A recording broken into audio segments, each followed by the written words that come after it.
நீ ஏன் இங்கே இருக்க விரும்புகிறாய்? உனக்கு ஏன் விண்வெளி பிடிக்கும்? வரலாற்றின் ஒரு பகுதியாக இருப்பதில் உனக்கு ஏன் இவ்வளவு பிடிக்கும்? நாம் மீண்டும் அந்த நிலவுக்கு செல்கிறோம். அதனால் தான் இதைவிட சிறப்பாக என்னால் சொல்லியிருக்க முடியாது. இப்போது இந்த முழு நிகழ்விலும் சிறந்த பகுதி என்னவென்றால், கமலா ஹாரிஸ் ஆர்டெமிஸ் 2 ஏவுதல் மற்றும் அது தொடர்பான அனைத்திலும் தலையிட முடிவு செய்தார்.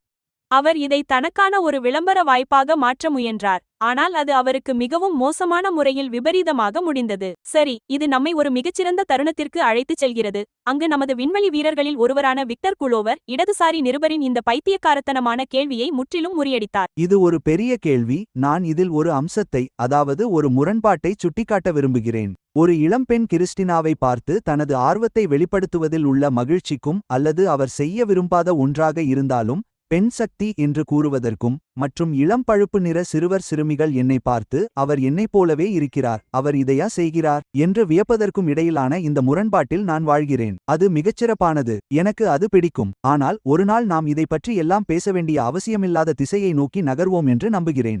ஒரு நாள் இது மனித வரலாறு மட்டுமே என்று நாம் சொல்லும் காலம் வரும்.